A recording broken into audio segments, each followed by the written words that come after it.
अस्सलाम वालेकुम viewers, welcome to my channel Izzy and Mimi. कैसे हैं आप सब लोग? आई होप कि आप सब लोग ठीक ठाक होंगे और अपनी लाइफ को भरपूर तरीके से एंजॉय कर रहे होंगे।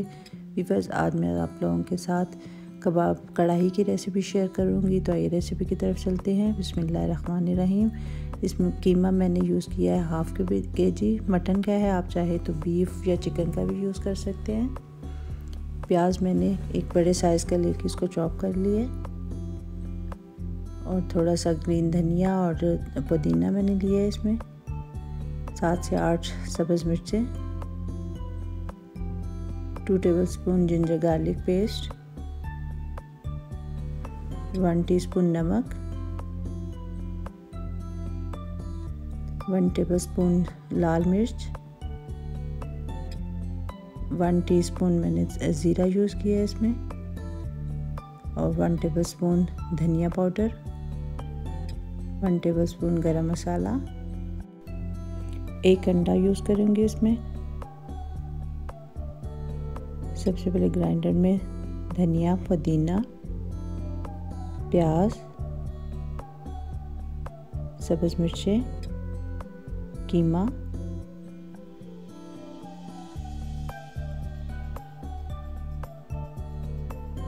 रेड चिली पाउडर, नमक, धनिया पाउडर, गरम मसाला, जिंजर गार्लिक पेस्ट और अंडा डाल के इसको बहुत अच्छी तरह हम ग्राइंड कर लेंगे, चॉप कर लेंगे।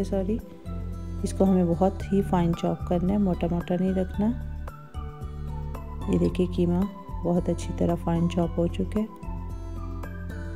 अब हम अपने हाथों को ग्रीस करके तो इस कीमे को कबाब की शेप दे लेंगे।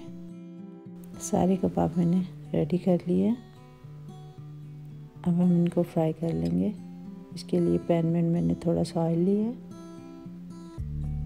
और अब इस ऑयल में मैं कबाब डाल के इसको बहुत ही लो फ्लेम पे अच्छी तरह फ्राई कर लूँगी। फ्लेम हमें लो इसलिए रखनी है ताकि ये कीमा कच्चा है, बहुत अच्छी तरह ये अंदर से भी पक जाए। हम इसको पलट के सारी साइडों से फ्राई करेंगे। कबाब फ्राई हो चुके हैं, अब हम इनको निकाल लेंगे।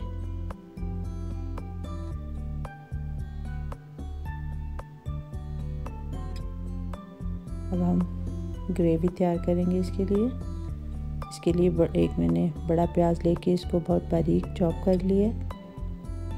2 मीडियम साइज़ के टमाटर लिए थे, इनको भी मैंने बारीक चॉप कर लिया। 1 टेबलस्पून लाल मिर्च, 1 टीस्पून हल्दी पाउडर, 1 टीस्पून नमक, 1 टीस्पून जिंजर गार्लिक पेस्ट और 1 टीस्पून धनिया पाउडर। पैन में हम ऑयल डाल के इसको गर्म कर लेंगे। जब ऑयल गर्म हो जाएगा तो इसमें प्याज डाल के इसको सौते कर लेंगे। जब प्याज लाइट ब्राउन हो जाएगा तो हम इसमें जिंजर गार्लिक पेस्ट डाल के इसको अच्छी तरह ब्राउन कर लेंगे और फिर इसमें टमाटर ऐड कर देंगे। थोड़ा सा भूनने के बाद हम इसमें सारे मसाले जो मैंने आपको बताए थे वो ऐड कर देंगे और इसको भी थोड़ा सा भून लेंगे। इसके बाद हम थोड़ा सा पानी ऐड करके इसको कवर कर देंगे ताकि टमाटर जो है वो अच्छी तरह सॉफ्ट हो जाए। अब इस मसाले को हम बहुत अच्छी तरह भून लेंगे। मसाला भून जाए तो इसमें हम कबाब डाल देंगे और कबाब डालने के बाद हमें बहुत अच्छी तरह इसको भूनना है। 5 से 7 मिनट भूनने के बाद हम इसको 5 से 7 मिनट कवर करके पकाएंगे ताकि मसाला अच्छी तरह कबाबों में रच जाए।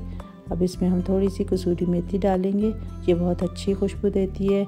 गरम मसाला इसमें ऐड करेंगे और इसको अच्छी तरह मिक्स कर लेंगे। हमारी बहुत ही मज़ेदार सी कबाब कढ़ाई तैयार है। आप इसको नान के साथ सर्व करें, चपाती के साथ सर्व करें और इसको हम सब्ज़ मिर्चें और लेमन के साथ गार्निश करेंगे। आई होप आपको रेसिपी अच्छी लगी होगी। दुआ में याद रखिएगा। अल्लाह हाफिज़।